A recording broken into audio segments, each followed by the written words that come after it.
tubuh yang Allah berikan ini harus kita jaga dengan baik.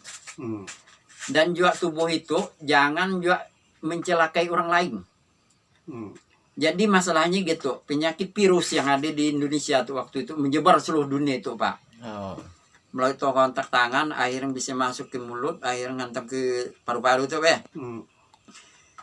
Itu kontak itu bedaan jelas, sampai yang dah terkena virus itu ataupun dah terinfeksi tadi Sehingga nanti mungkin kita sholat Jumat ataupun sholat wajib di masjid pada waktu itu, kita kan tahu sampai si asib yang Jadi dengan sendiri, kalau ada di antara satu orang yang terjangkit tadi penyakit dia, maka habis kita di kampung. Bukan dia dalam Al-Quran, di dalam Al-Quran ya. Dan maksudnya untuk menjaga tadi kita harus menjaga dirian kita seorang, terutama badan harus kita pola hidup sehat tadi kan, cuci tangan harus ya, virus ya. Dan juga kita menjaga penularan itu, seandainya kalau kita ada penyakit itu jadi kita dan yang kita orang lain. Coba seandainya kan kita bayangkan lagi. Seandainya ada masyarakat di situ yang terjangkit seorang aja lagi kita ngadakan acara Jumatan di situ ramai kan sampai penuh masjid. Habis kampung kita itu Pak. Karena akhir masjid tadi yang ramai selama-lama akhir ngilang. Bukti kita tuh jatuhnya jadi melanggar atas perintah Allah. Bukan masalahnya bukti dan kenyataan, bukti dan kenyataan, termasuk di daerah Sulawesi waktu itu kan, adik keluarganya sakit tadi diantarkan ke dari rumah sakit tadi karena kurangnya pengetahuan tadi karena mungkin tadi informasi dari Wuhan tadi akhir dibuka lagi jenazah dicium-cium habis mati satu keluarga.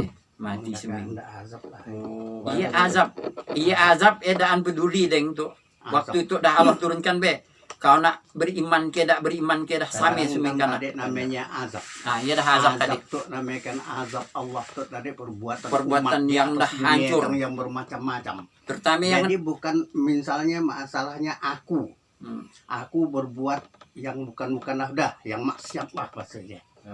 Jadi yang bukan aku aja yang kena azab. Jadi seluruhnya umat yang dia ada di atas dunia itu dikanainya. Beriman pun tidak beriman beriman. Tidak pandang bulu. Jadi hadis iyalah mereka azab. Itulah azab.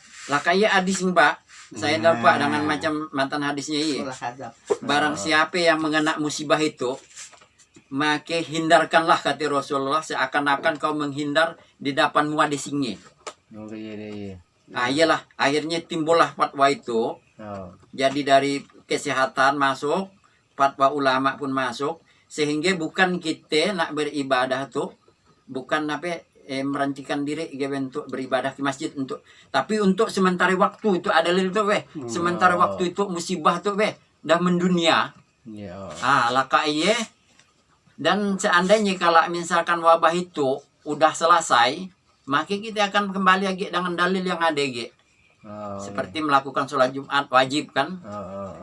Dan juga kita itu bukan kita istilahnya lalai untuk menjalankan sholat Jumat sebagaimana hadis yang tadi di printer tadi kan. Barang siapa yang tidak melakukan sholat Jumat berturut 3 kali maka ia kafir. Kita itu kan bukan kemauan kita. Nak sembahyang Jumat kan kehendak Allah juga.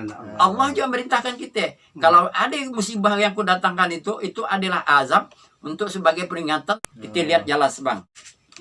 Bisa-bisa kita terancam dan makan Bang dengan keadaan itu.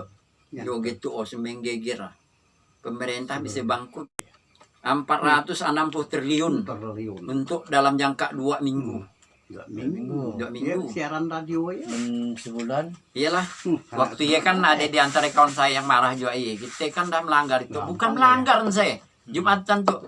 Seandainya kalau di TV tadi kita tonton itu media massa dah lengkap kan. Seandainya tadi penekanan wabah atau corona tuh misalkan makin kacik, maka kita ada kewajiban. Itu coba kita lihat deh. Nggak tahu semalam aja saya nonton nih udah 2032 kasus. Itu yang cek apa namanya yang cek corona tadi baru angan kabupaten daerah provinsi baru Belum kecamatan. Belum masuk ke kabupaten, Bang. Kecamatan desa. Belum lagi kecamatan, belum desa, bisa ratusan juta, ribu. Berarti kan bukan lagi makin sedikit tuh ya penularan tuh, makin banyak. Berarti umat pun makin dikit. Bukan kita tidak percaya dengan Allah, bukan. Percaya, iya. Jadi masalah Jumat tuh ya, bukan kita tidak mau melakukan. Kita tuh ada rusuh di sini pada waktu itu. Pada waktu itu, nah, sholat wajib kita kan udah diganti dengan sholat wajib di rumah. Zuhur, asar pun maupun ya. Coba seandainya kalau ada seorang terinfeksi kan, habis kampung tuh. Siapa yang repot? Suming lah. Nauzubillah min zalik. Sadih melihat yang Pak.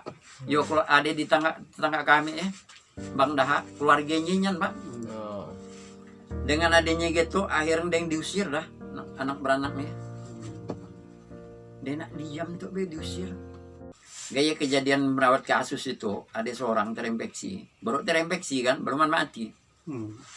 Lalu akhirnya kosan tadi tidak mau lagi nerima deng. Lalu nyangkit. Bayangkanlah. Apa misalkan kita di kampung, seandainya tadi pemerintah, tadi ataupun ketua masjid, punya alat mendeteksi tadi siapa yang kena infeksi corona dengan datang macam alarm GBI. Saya lewat ya, hidup kan. Nah, berarti saya keluar.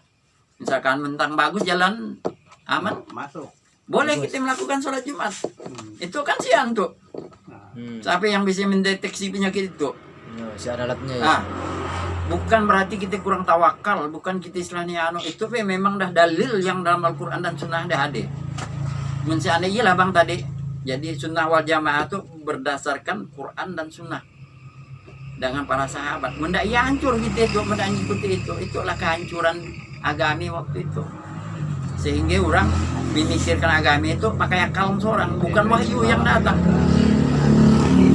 Nah, iyalah. Hari pertama Pak kami waktu yang Jumat 3 minggu yang lalu ya, berakhir mati saya. Kita itu ada himbauan bahwa dan sembahyang Jumat dari kabupaten ya kan. Kayak untuk sementara itu kami menguatkan dirinya panitia. Ya nangis saya. Berarti itulah terakhir kata saya sembahyang Jumat itu ya. Di masjid. Nah, berarti minggu depan ada juga tahu lah kita kan.